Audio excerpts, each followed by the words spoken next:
सीखना भी जरूरी है। यार राहुल, कैसे हो?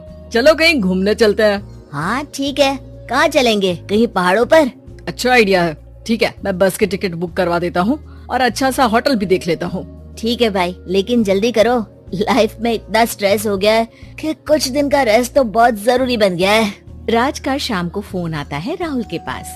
राहुल, मैंने टिकट बुक करवा दिया है, आज शाम की ही बस है, जल्दी से सामान पैक कर लो।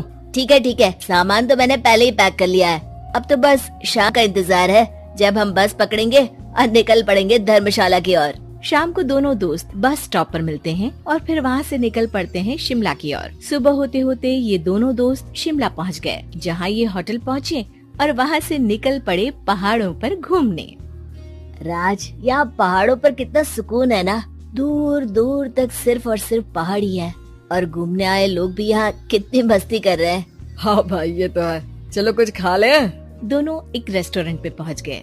वहाँ इनकी रेस्टोरेंट चलाने वाले लड़के से दोस्ती हो गई, जिसका नाम जितेंद्र था। जितेंद्र, तुम यहाँ कब से हो और रेस्टोरेंट खोलने का प्लान कैसे बनाया?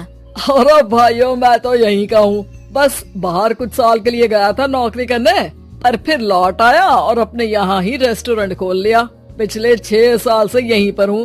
अरे लेकिन जितेंद्र, एक बात तो बताओ, रेस्टोरेंट ही क्यों, कुछ और काम क्यों नहीं? अरे भैया, अपना तो ये मानना है कि आदमी दुनिया में कहीं भी हो लेकिन उसे भूख तो लगेगी ही, और इसके लिए उसे खाना तो चाहिए ही। यानी ये धंधा कभी मंदा नहीं पड़ता, इसलिए ये काम शुरू किया था। लेकिन इस काम में क्या मुनाफा भी होता है या फिर बस ऐसे ही काम चल रहा है शौकियाना तौर पर? अरे क्यों नहीं भैया, काम तो हो ही रहा है और मुनाफा नहीं होता तो ये 10 लोगों का स्टाफ कैसे रख लेता। वैसे आप भी क्यों नहीं इस बिजनेस में हाथ आजमाते हो? हाँ, आइडिया तो अच्छा है, लेकिन हम लोग तो सिर्फ यहाँ घूमने आए हैं और हमारे पास इतने पैसे भी नहीं है। अरे पैसों की चिंता क्यों करते हो? सिर्फ 5 लाख रुपए लगा कर भी आप काम शुरू कर सकते हो। अच्छा, वो कैसे? अरे आप रेस्टोरेंट में मेरे पार्टनर बन जाइए, जो मुनाफा होगा वो आधा आधा बांट लेंगे। राज को ये सुनकर अच्छा तो लगा, लेकिन राहुल को इस ऑफर में कुछ दिक्कत लगी। उसने कोने में ले जाकर राज को समझाना शुरू किया। अरे राज, पागल मत बन, हम सिर्फ यहाँ घूमने आए हैं, ये ऑफर के चक्कर में क्यों पड़ रहे हो? कुछ काम शुरू ही करना होगा तो दिल्ली में शुरू करेंगे, यहाँ शिमला में क्यों? अरे बेवकूफ, दिल्ली में 5 लाख रुपए में कौन सा काम शुरू करेंगे? यहाँ शिमला में इतने कम पैसों में काम शुरू कर लेंगे और 1 साल में मुनाफा लेकर वापस भी चले जाएंगे। ओहो, अरे भाई तुम्हें जो करना है करो, लेकिन मैं इस बिजनेस में तुम्हारा साथ नहीं दे सकता। याद रखो, हम यहाँ सिर्फ घूमने आए हैं, कोई बिजनेस करने नहीं। और इस जितेंद्र पर वैसे भी मुझे ज्यादा भरोसा नहीं हो रहा है। अरे तुम्हारी यही तो दिक्कत है, तुम्हें किसी पर भी भरोसा नहीं होता, लेकिन मुझे तो है। मुझे पता है कि इतने कम पैसों में मुझे जितेंद्र अपना बिजनेस पार्टनर बना रहा है। अरे लेकिन क्या गारंटी है कि पैसे लेने के बाद जितेंद्र तुम्हें बेवकूफ नहीं बनाएगा? अरे मुझे तो है, मैं कुछ नहीं जानता। मुझे सिर्फ ये पता है कि जितेंद्र मेरे बारे में ज्यादा ना जानते हुए भी मुझ पर कितना भरोसा कर रहा है। मुझे तो लग रहा है कि इसके पीछे उसकी मंशा ठीक नहीं है। बाकी तुम्हें जो ठीक लगे वो करो, मैं तो आज शाम की ही बस से वापस जा रहा हूँ। ठीक है, तुम चले जाओ, लेकिन याद रखना कि आज के बाद मुझसे कभी बात करने की कोशिश मत करना। राहुल गुस्से में वहाँ से चला जाता है।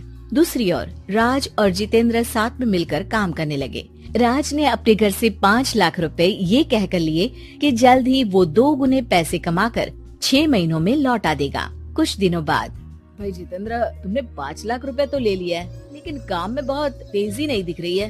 अरे भाई, काम में थोड़ा समय लगता है, चिंता मत करो यार। हाँ वो तो ठीक है, लेकिन मेरे पैसों का तो कुछ हिसाब दो, कहाँ लगाया तुमने? अरे बड़े आए पैसों का हिसाब मांगने वाले, वो तो शुक्र मनाओ कि इतने कम पैसों में मैंने तुम्हें काम पर रख लिया है। क्या कहा? तुमने मुझे काम पर रखा है? अरे मैं तो तुम्हारा बिजनेस पार्टनर हूँ। बड़ा आया पार्टनर बनने वाला। औकात देखिए अपनी, 5 लाख में रेस्टोरेंट खरीद लिया है क्या? ऐसा है तो मेरे पैसे वापस करो, मुझे तुम्हारे साथ काम नहीं करना है। अरे पैसे कैसे, वो सब तो काम में लग गए।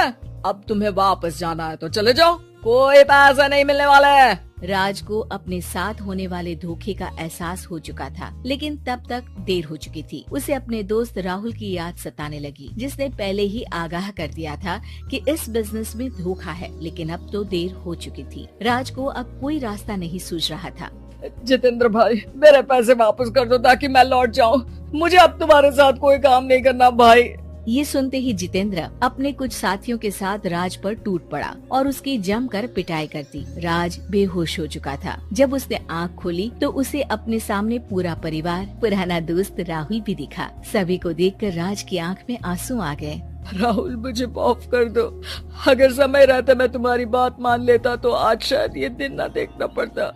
अरे शुक्र मनाओ कि जान बच गई। वो तो भला हो एक आदमी का जिसने मुझे फोन कर दिया था, तभी तुम्हारी जान बच सकी। मुझे माफ कर दे दोस्त, तेरी सलाह ना मानकर मैंने बड़ी भूल की है। अरे अरे भाई मेरे हाथ मत जोड़ो। बस ध्यान रखना कि अच्छा दोस्त आपको हमेशा अच्छी सलाह देता है, इसलिए दोस्तों की सलाह पर ध्यान देना चाहिए।